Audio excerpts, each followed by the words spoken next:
Welcome back to another video. For those of you who are new to this channel, my name is Abby, and for those of you joining again, thank you so much for watching this video. So, if you haven't done so already, please hit the subscribe button, and if you like this video, please like it. It really helps spread this information. So, let's get down to business. Today we're talking about how to change your self-concept, which will shift your life. So first of all, what are we talking about? What is a self-concept? Let's break it down. What is it that you consent to be true? What is it that you are giving acceptance to? One of the ways we can look at this is, why does that matter in your life? Why does it matter that what you accept to be true, what it is that you give consent to, have anything to do with your life? Well, I'm going to teach you in this video how it's not about what happens outside of you that comes inside. It's about what is happening inside of you that is being reflected on the outside, and how we're going to shift that and change that and bring you to more awareness of how you can take control of your life. So realize that your brain has something called your reticular activating system. And what that means is it filters out things that you deem and you program it as unimportant. So if you have a concept of yourself, if you accept something to be true, say maybe you never have any money, or maybe no one really likes you, what your brain is going to do is going to look out in the world and pick out situations and things that are going to, prove that that's what it is, that's true. It's going to go out and it's going to show you that, yep, you're right. See that thing out there? It's true. No one will ever love you. Nope, you'll never have any money. You don't have the opportunities. But what you have to realize is that it's filtering out all the realities, all the possibilities that would make that false. So let me give you an example about your RAS. Have you ever noticed that if you are looking at a new car, if you're looking at new shoes, if you're looking at something, maybe on Amazon, you start seeing it out in the world. For me, I noticed this with a car. I recently got a car, it was a couple years ago now, but I had never recognized them on the road, never even saw them. But when this opportunity came to buy this car, then I saw them everywhere because my RAS programmed it to be important, or I programmed my RAS that that's important.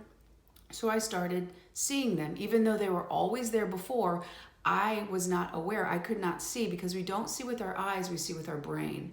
So if our brain is filtering out opportunities that contradicts your current concept of yourself, you have to admit that, wow, maybe there are opportunities. Maybe there is a possibility that I could be financially abundant, that I could have a really good relationship, that I could live in my dream home, that I could have a really peaceful, loving life. Even on a quantum physics level, you have thoughts. So you're going to think a thought. It's going to send it's electronic. So it's going to send out that thought form into the universe, and everything works off vibration, as Tesla said.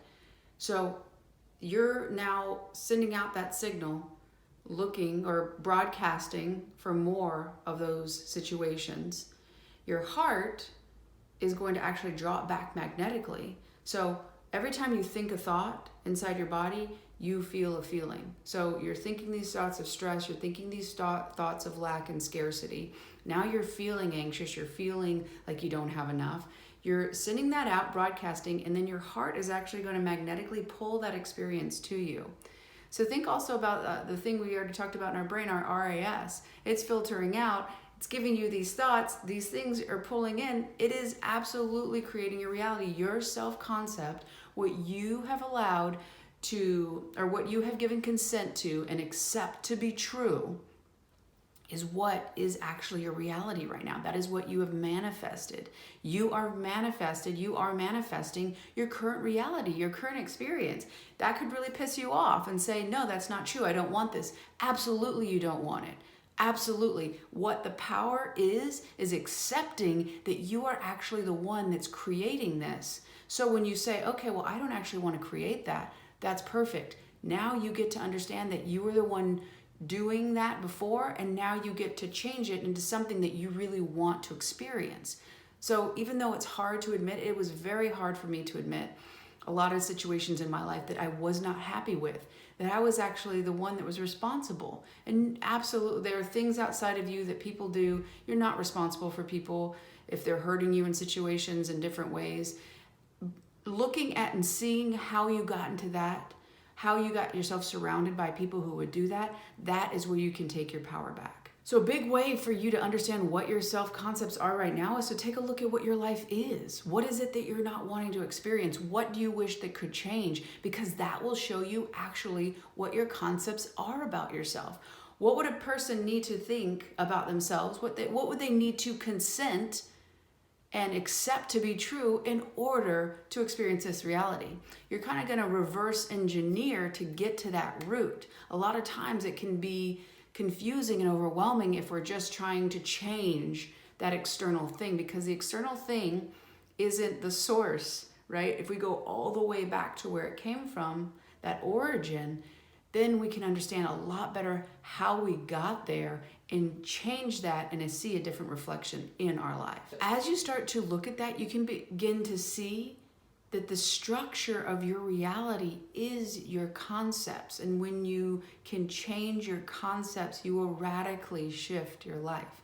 So now that we've explained and talked about what an actual concept of yourself is, how it is moving around in your life and what it's doing and how huge of an impact it has, since it's the structure of your reality, now let's look in to see how you can change it, which again will shift your life. So the first thing, and one of the most important things, if not the most important thing, is to become aware of what these concepts are. And this is difficult. It's going to be unfamiliar. It's going to be challenging. That doesn't make it impossible. And it is absolutely something that you can do. So some of the ways that you can do this is through meditation.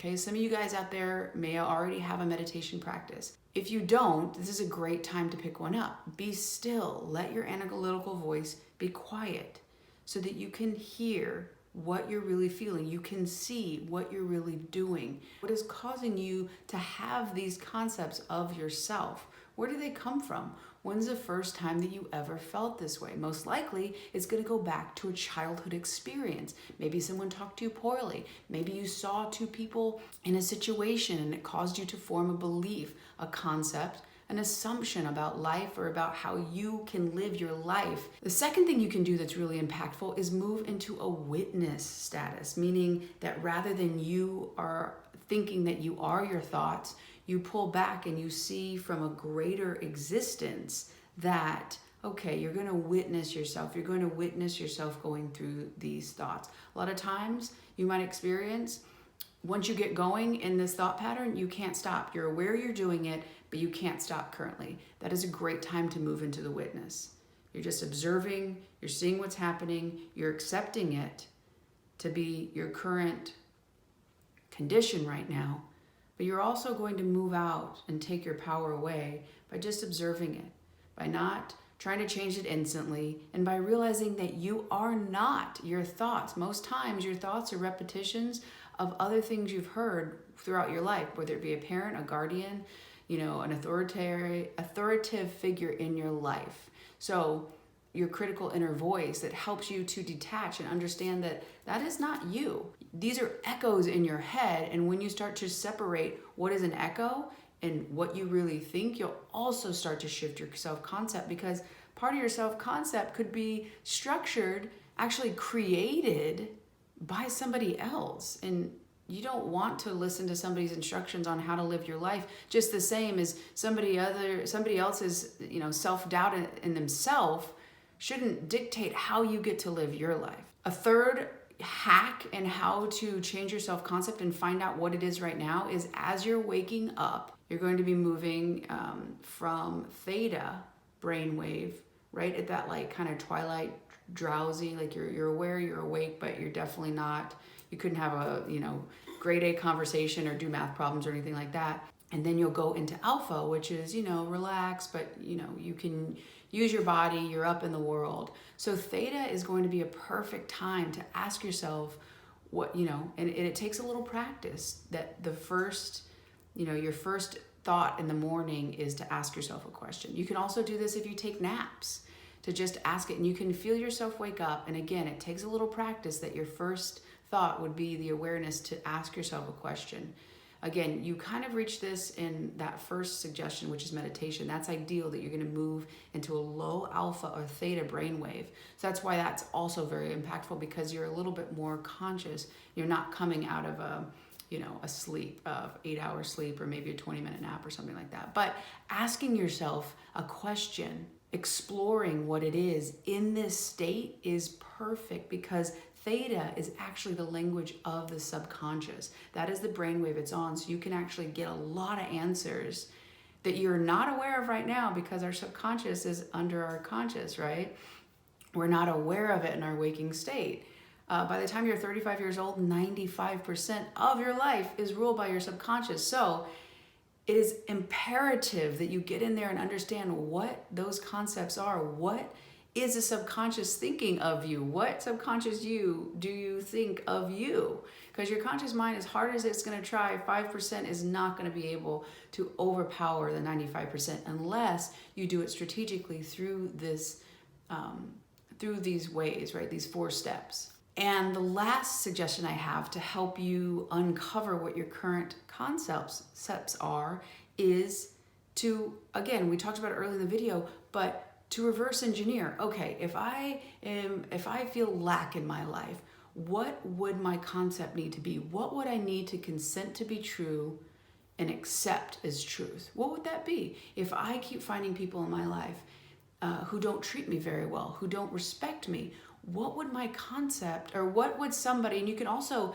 put this as an outside party to get a little bit more objective view. Somebody who is unable to find a loving partner, what would they need to have a concept of themselves of? What would they need to accept to be true, and what would they give consent to? When you can look at outside yourself, you can also practice. Maybe you see friends going through different things, family members. You can practice that way and reverse engineer, since you have a little bit further, non-emotional view, and it's a little bit more objective. This will help you really get in there and understand, okay, what is my self-concept? What is it now? How is that hurting me? Oh, I do see how I have power. I do see how I have that concept. Then you can, again, go back. There's a lot of different therapies that regression therapy, where you can go back into old memories and decharge them emotionally, so they no longer have a huge effect in your life. They no longer are the ones or the thing that is making the decisions for your current life right now. Because they kept you safe then, yes, but right now they are most likely causing you harm, causing you pain, causing you discomfort. So the second major thing you can do to shift your self-concept, so we had the first group of things that I just talked about, which was how to find what your self-concept is. Now the second thing is now to use your imagination to think about what concept of yourself do you want. You want financial abundance. Okay, what concept do I need to have? You want a successful relationship. Okay, you want a great body. What concept would you have to be true? What concept, what consent, what acceptance to be true would you need to have that? So now we're going to use our mind, and we're going to actually start create new neurological pathways, so that as you're actually practicing who you want to be, so it's easier and easier to experience that reality, you're going to bring it into your existence. You're going to start practicing radiating those broadcasting, feeling what it feels like to draw that back to you. And really, just like all relationships, spending time nurturing it, developing that relationship is important, just the same as your future self, your new concepts. Developing that by spending time in that reality before it ever exists. This is the only way to change it. Something doesn't happen outside of you and magically you think that you're capable of all these things. What happens is there's a shift in your concept, there's a shift in your belief system, and then you start seeing things outside of you, and then you are able to make a new shift and a new shift and a new shift. And that's when you see people just go on this huge successful streak where you look at them at the start and look at them current, and they're a completely different person. And although their soul has always been the same, how they express it and the concept and the things that they allow inside of their world and reality has shifted, because how they see themselves in this lifetime has shifted. Now, the third superpower way to change your self-concept is you're going to take the number 2, which is to practice, which is to use your imagination and feel it. And then you're going to add gratitude on top of that. Now, why we add gratitude is a state of it's already happened. When someone's given you a gift or a situation has happened and you're so grateful for that situation. Well, it's already happened. So when you're experiencing gratitude for something that's going to happen in the future, every time you do that, you draw it back, or you draw it closer to you. You draw yourself to that reality. This is a huge teaching point of Dr. Joe Dispenza. He describes gratitude as the greatest state of receivership. So think about that. If you're starting to realize, okay, this is my concept, and I really want my concept to be here. I have this external reality that I'm experiencing, but I really want to experience this. Well, if I start over here and I spend my time over here, feeling that feeling and thanking the universe, God, higher self, whatever it is that you believe in, for that experience before it's even happened, you're practicing more and more and more that this is your reality, that this is comfortable, that you accept this to be true, and you give your consent for it to be true. So I promise you that if you change the concept of yourself, your life will radically change, no matter what it is, finances, relationships, how you feel in your own skin.